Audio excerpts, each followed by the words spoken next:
pense qu'ils sont peu nombreux, que Itrema est une émission littéraire de chroniques, vos chroniques, Philippe.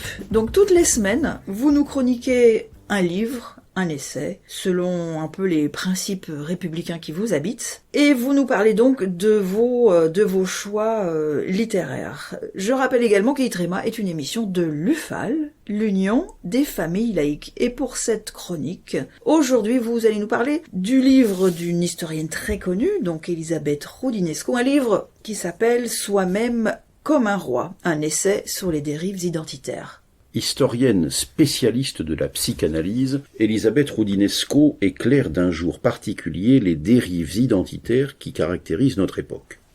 Elle n'est certes pas la première à se pencher sur ces phénomènes, mais le regard de cette biographe de Freud et de Lacan, qui fut aussi proche de Derrida et de Foucault, fournit ici une très utile contribution au débat. Les revendications, nous dit-elle, sont à l'inverse de ce qu'elles avaient été durant un siècle.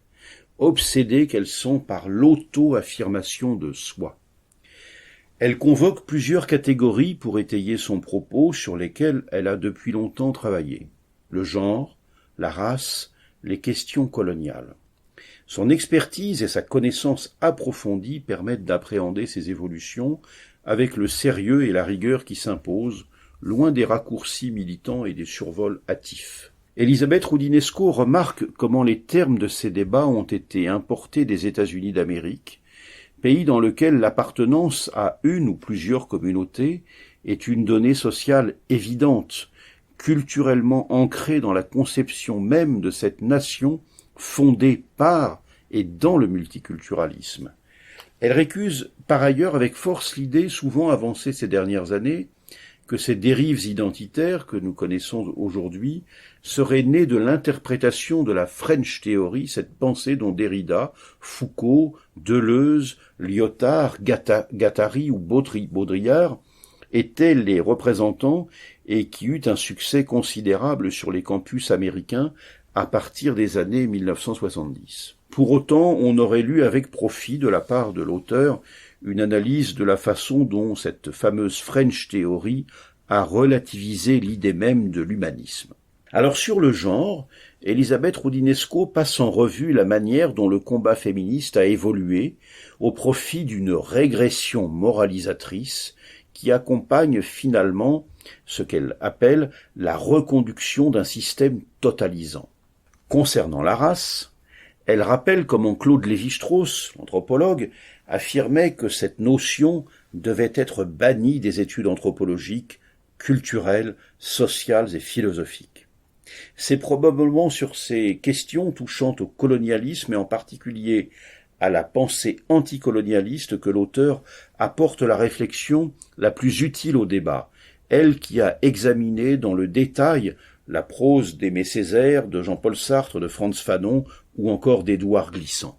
Elisabeth Roudinesco s'inquiète aussi, je crois, des multiplications des censures. Oui, en effet. Le discours postcolonial a prospéré dans une période où de nombreux débats historiques ont entretenu une forme de concurrence mémorielle venant elle-même s'ajouter à des postures victimaires basées sur le genre, la sexualité ou l'ethnie. Elle nous dit « Faut-il censurer les livres, les pièces de théâtre et les films, ou les interdire, voire les réinterpréter en fonction d'une vulgate identitaire nouvellement construite, genrée, non genrée, queer, décoloniale, racisée, point d'interrogation. Et qui va décider de quoi? Qui choisira de détruire quoi? L'État? Les sujets en souffrance? Les foules en colère? Qui va dénoncer qui, questionne-t-elle encore. Car en effet, Elisabeth Roudinesco le démontre avec pertinence, de purement théorique, ces débats sont devenus aujourd'hui des réalités tangibles, interférant dans l'exercice même de la liberté d'expression ou de création, rétablissant des censures qu'on pensait définitivement révolues. Mais pourquoi donc les responsables de spectacles, de conférences, d'expositions, d'enseignements cèdent-ils en permanence à de telles menaces, questionne-t-elle encore. De quoi ont-ils vraiment peur pour ne jamais oser défendre la liberté d'expression? Alors d'ultra-minoritaires, des groupes de pression ont réussi avec succès à diffuser en quelques années leur idéologie dans de nombreuses institutions universitaires et médiatiques, obtenant ainsi des relais puissants dans leur entreprise de censure. En épilogue de son livre, Elisabeth Roudinesco décrit avec précision la mouvance d'extrême droite, adepte des théories du grand remplacement, et montre comment elle s'inscrit en complémentarité avec les obsessions identitaires portant sur le genre ou l'ethnie. Alors pour échapper à cette logique, elle en appelle à se ressourcer à un universalisme tel qu'il a nourri les anciens et victorieux combats émancipateurs. Voilà donc pour ce livre très intéressant d'Elisabeth Roudinesco, Soi-même comme un roi, essai sur les dérives identitaires, paru aux éditions du Seuil, 280 pages, 17,90 €. Merci Philippe, que de thèmes passionnants dans ce livre. La semaine prochaine, vous nous parlerez de la première femme imam de France, Kaïna Baloul, pour son film peut-être, on n'en est pas encore là, pour son livre Mon Islam, ma liberté. Bonne semaine à vous Philippe.